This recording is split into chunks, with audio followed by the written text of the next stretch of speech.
Kamusta mga tol? This is me, Papakas Android Hero. Kung naghanap ka ng mga bang for the back na earphone, guys, kaysa naman bumili ka ng mga peke na nagkakahalaga rin naman, di ba? Nakatulad na nasa harapan natin. So, wala ka na ibang choice, guys.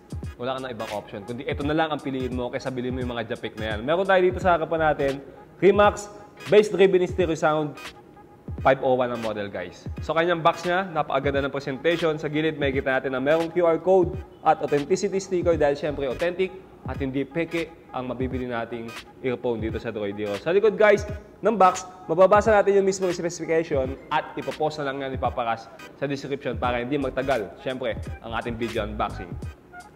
Ganito ang pag-unbox ng guys. Kaangat mo siya.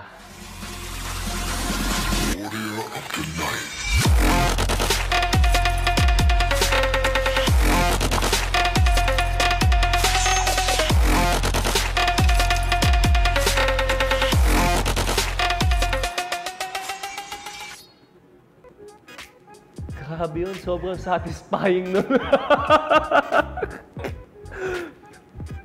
Then, makikita natin, sa harapan kagad yung mismong earphone natin. At sa loob no, pagka tinanggal natin to, merong kasamang extra earbuds at user manual.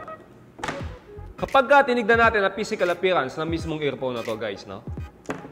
Ang kanyang 3.5mm jack ay may tatlong guhit dahil meron tong mic at mababasa natin na merong Remax na logo dyan and then gawa siya sa metal. Ang kanyang wire medyo makapal at magandang quality rubber. Ang kanyang remote control ay merong isang button at sa likod merong butas dahil guys kapag may tumawag sa iyo, pwede mo sagutin gamit itong earphone na to. At ito naman ang itsura ng mismong earphone niya na gawa sa plastic na materials and then may nakasulat dito na indicator. Kapag ka L, alam na natin yan sa left. Kapag ka yung R, alam na natin yan sa right. Para hindi ka magkakamali, di ba? Ilan earphone na ba ang in-unbox natin na merong ganito? So, ang haba ng kanyang wire, no? May kita natin. Guys, kung gusto nyo umorder ng bang for the back na earphone na to, itong Remax RM501, napakadali lang umorder sa Droid Hero. Siyempre, tawagin ninyo ang aming imaginary assistant na si Papa Kiko.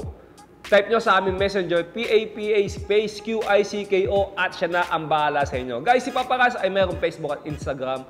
Follow nyo ako, magpa-follow back ako. At syempre, meron din kaming YouTube channel, Droid Hero. Guys, please, mag-subscribe na rin kayo. So, ito ang ating video unboxing na talaga namang sobrang bang for the back. Kaysa bumili ka ng peke, almost same lang ng presyo. Dito ka na at siguradong, sobrang bang for the back.